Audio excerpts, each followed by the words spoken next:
At sa mga kapuso natin sa Metro Manila, may magandang sasalubong po sa atin pagpasok ng bagong taon. At yan po ang Bawas Singil sa Tubig. Nakatutok si Maki Pulido. Simula January 2016, may magandang balita sa customers ng dalawang water concessionaire sa Metro Manila. Kung customer ka ng Manila Water, 26 centavos per cubic meter ang mababawas sa binabayaran mo.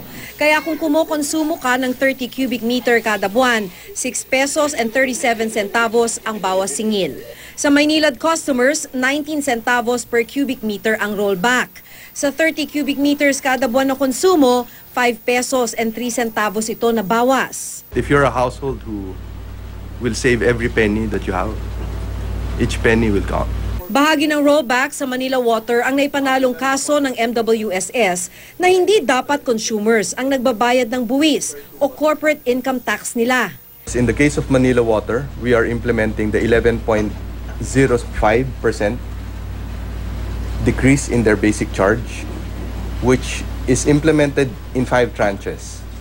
And this is the 4th of that. Pero sabi ng Manila Water, mawawalan sila ng tubo dahil dito naaabot sa 79 billion pesos. Kaya ang niro-rollback nila ngayon, sinisingil nila sa gobyerno. Kasalukuyang dinidinig ang kaso sa Quezon City Regional Trial Court. It causes diminution dun sa agreed rate of return na nakasaad sa concession agreement. Kapag merong change in rules that would impair the agreed rate of return, then we can call on the national government to indemnify Manila Water. Sa parehong kaso, nanalo ang Maynilad sa arbitration. Kaya customers nito ang magbabayad ng buwis ng kumpanya. Pero ang dagdag singil dahil dito, hindi muna ipinapatupad ng MWSS.